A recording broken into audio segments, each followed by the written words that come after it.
What you're seeing are high shots. Now, here we're going to show you a videotape of the collapse itself. Describe that. Now we go to videotape, the collapse of this building. It's amazing. Amazing, incredible, pick your word. For the third time today, it's reminiscent of those pictures we've all seen too much on television before, when a building was deliberately destroyed by well-placed dynamite to knock it down.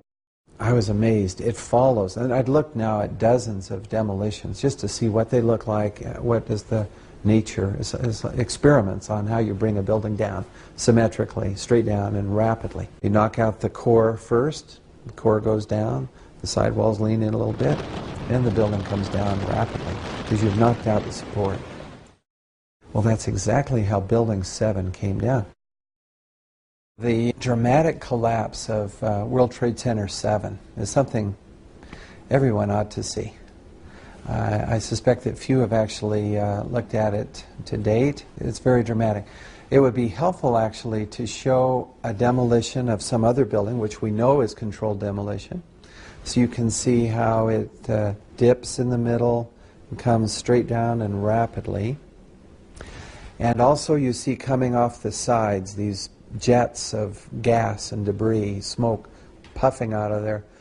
And that's very typical of explosive demolition. All these characteristics, the straight down fall and the rapid fall. And then you would look at, for comparison, Building 7, and you can see what I mean. It really does look like an explosive demolition. Something that needs to be explored very carefully, but the characteristics are there. So you look at the building, you see it dip in the middle first, and the sides bow in a little bit, and then you see it come down. 1, 2, 3, 4, 5, 6, just like that. And right down onto its footprint. You see, that's the goal of controlled demolition. You don't want the building to tip over, which is much easier to do with explosives, actually. Just knock out the supports and let her tip. The trusses in the building made it very asymmetrical. There were 24 central columns, steel columns. And for those to fail in such a way that that building would collapse in the center first and then come straight down, instead of toppling over, for instance, no. The entire roofline cascades downward neatly into its own footprint.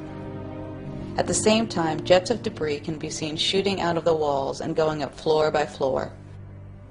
After viewing this video, NIST can simply declare, NIST has seen no evidence that the collapse of World Trade Center 7 was caused by bombs, missiles, or controlled demolition. In the FEMA report, I think they were fairly honest. And it's interesting as you read what they said about Building 7.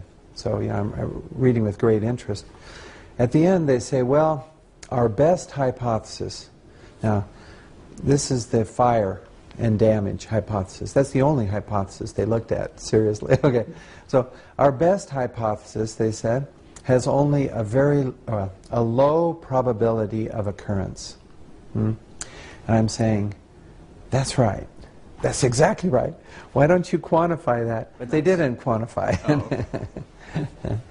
But they did admit, you know, it has only a low probability of occurrence, and that's to their credit. The 9/11 Commission didn't even mention Building 7 collapse, you know. NIST and FEMA published pictures of damage to the southwest wall at the 18th floor and minor roof damage.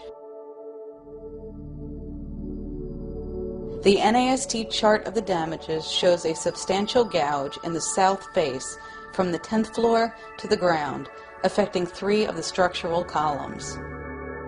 Here begin the problems in the NIST preliminary report on the collapse of World Trade Center 7. The first column to collapse is said to be column number 80, which was untouched by the structural damage. This is evident in the fall of the east penthouse, supported by column number 80. This precedes global collapse, but what happens next is not so easily explained. The building does not fall over in the direction of the gouging damage, and it does not fall over in the direction of the failed column beneath the east penthouse. Now, it is one thing to dispute the controlled demolition hypothesis. It is another to pretend that these pictures do not suggest it at all.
Shot at about 9 p.m. on September 11th. According to the FEMA report, the debris field radius was approximately 70 feet.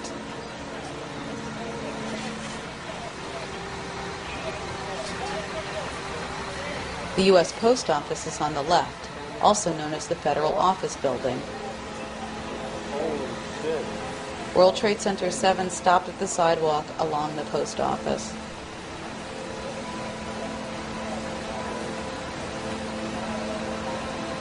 Yet the post office suffered very little damage.